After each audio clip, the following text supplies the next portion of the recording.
Welcome back, students, in continuation of the online class series, class 12th biology and chapter number 3, that is human reproduction.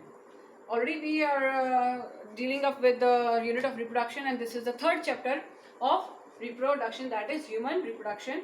And we have talked about a lot of reproduction. What is reproduction in the very first chapter?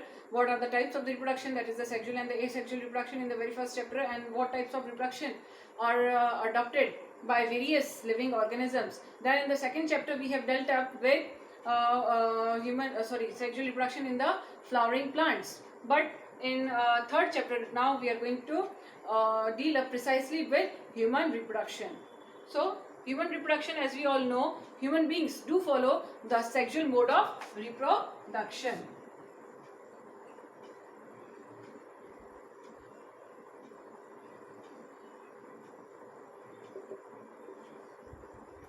So when we are talking about the sexual reproduction, it is divided into 3 phases. That is the pre-fertilization events,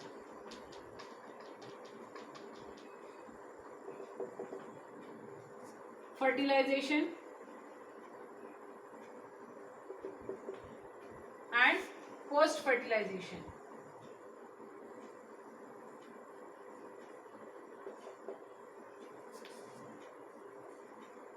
So when we are talking about the pre-fertilization events, it includes gametogenesis. Second phase is transfer of gametes.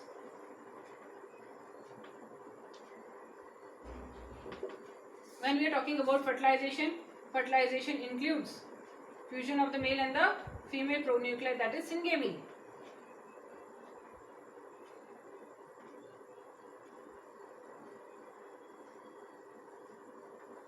When we are talking about the post-fertilization events, again it is divided into 3 phases, and that is formation of zygote,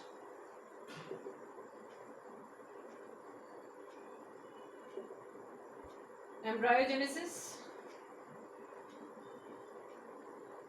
which is very well followed by differentiation,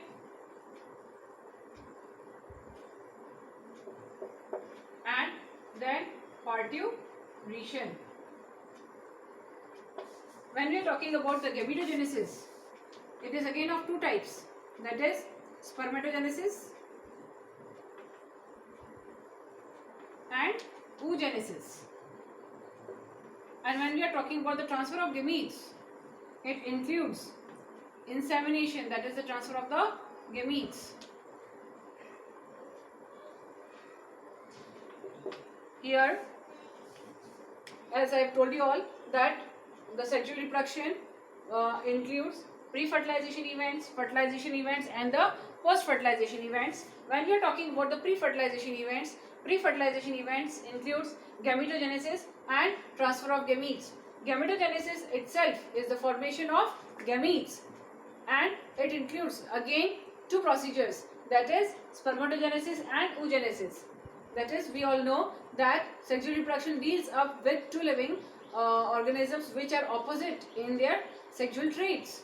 So here one should be a male and other should be a female, and accordingly they are going to produce male and female gametes respectively, and hence there are 2 procedures for formation of the gametes, that is spermatogenesis and oogenesis. Spermatogenesis includes the formation of the sperms, and oogenesis includes the formation of the ovum. Sperms are male gametes in human beings, and ovum is the female gametes in human beings. The second procedure, or the second phase or second event of pre-fertilization event is transfer of gametes. As we all know that females, the female gamete, it is larger in size and it is immobile or immotile in nature, and hence the male gamete has to reach up towards it so that the fusion of the male and the female pronuclei can take place very easily, and thus there is a mechanism by which the male gametes, that is the sperms, they are transferred into the reproductive tract of the females, and that is done by a procedure which is very well known as insemination. Then fertilization. Fertilization, again, it is the fusion of the male and the female pronuclei, and this very procedure is known as syngamy. Then post-fertilization events. Post-fertilization events includes the first procedure is formation of the zygote. Zygote is the resultant of the fusion of the male and the female pronuclei. As we all know, during gametogenesis, haploid cells are being produced, and these haploid cells, when they fuse up with one another, they do produce a diploid structure or a diploid cell which is known as the zygote. Then second procedure is known as embryogenesis. Again, embryogenesis is the formation of embryo, which is very much followed up by differentiation process.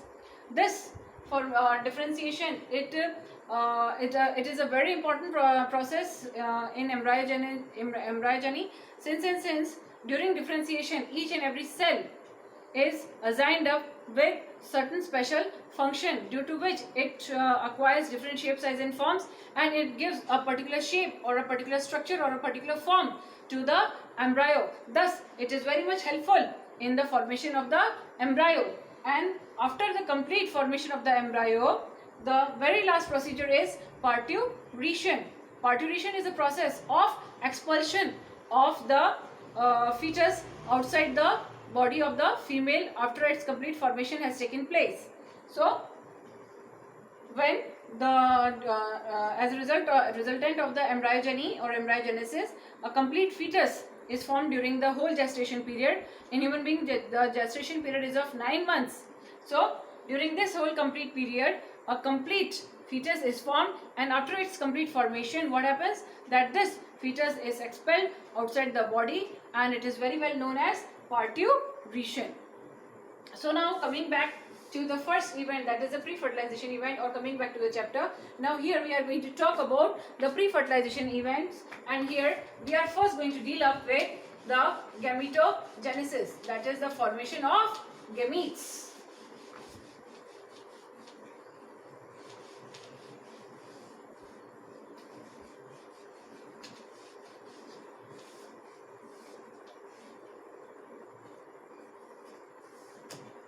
Formation of gametes, and here first of all we are going to talk about spermatogenesis, and thus we are first going to deal up with the male reproductive system.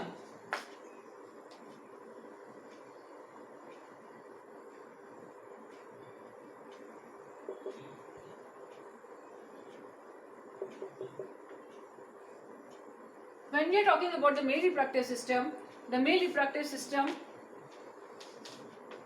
it includes a pair of testes, second the accessory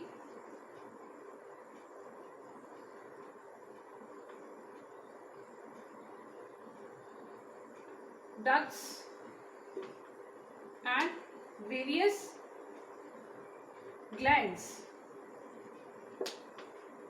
So when we are talking about the testes are oval in shape, or we can say the male reproductive organ is the testis.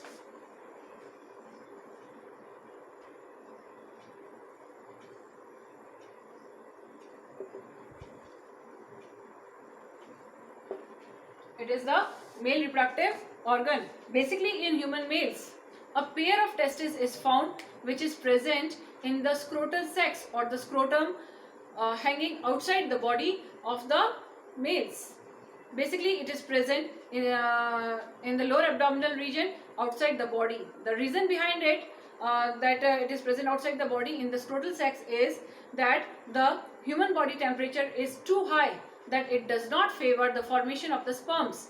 But when the testes they descend down in the scrotum, then this particular facility or this particular mechanism, it brings down the temperature 2 to 2.5 degrees Celsius less than the human body temperature, and thus the formation of the gametes can take place very easily. So the testes, as I said you all, that they are present in pairs. As we are having bilateral symmetry, therefore it is very obvious that each and every organ is present in pairs, and here the testes are also present in pairs, and these testes They are basically oval or rounded in shape, and these are 4 to 5 centimeter long, oval or rounded in shape,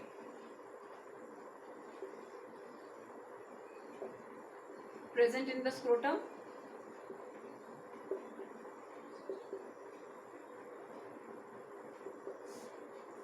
Lying outside the body,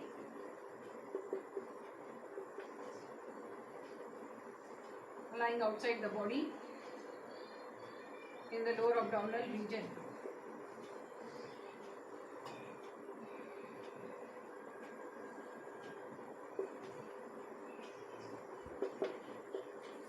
Now these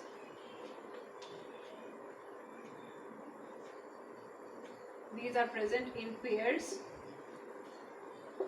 and these are 4 to 5 centimeter long and round about 2 to 2.5 centimeter in diameter, and 2 to 2.5 centimeter in diameter. So this is all about the testis. Now each and every testis, when we are going to study it in detail, it consists of a large number of tubular locules, which are said to be present in 200 to 250 in number, and each testicular lobule, it consists of 3 to 4 seminiferous tubules. These seminiferous tubules, these are the sites for the production of the sperms. In the rest part of the chapter, when we are going to move ahead, I am going to show it with the help of the diagram what is the internal structure of the testis and how does the formation of sperms takes place inside the testis. Then talking about the accessory ducts, that is the second part of the male reproductive tract, the testes. They are assisted by a number of the accessory ducts. These accessory ducts are first retrotestis, second vasa efferentia, third epididymis, and fourth vasa deferens. These accessory ducts, these help to transfer the sperms that have been formed in the testis up to the common urinogenital tract, or we can say the urethra. Then when we are going to talk about the third part, that is the various glands. A large number of the glands, they are very much associated with the male reproductive system. The very first among these is the seminal vesicle. The second is prostate glands. Third is bulbo-urethral gland. The secretion of all these three glands helps in the formation of a fluid medium, which is said to be the semen, which is very much rich in calcium, fructose, etc., etc., and it helps in the transportation of the sperm from the male reproductive tract to the female reproductive tract. In addition to that, the secretions of the bulbourethral gland also provide lubrication during the copulation period. So in the next video, we are going to deal up with the structure of the male reproductive system in detail. Thank you.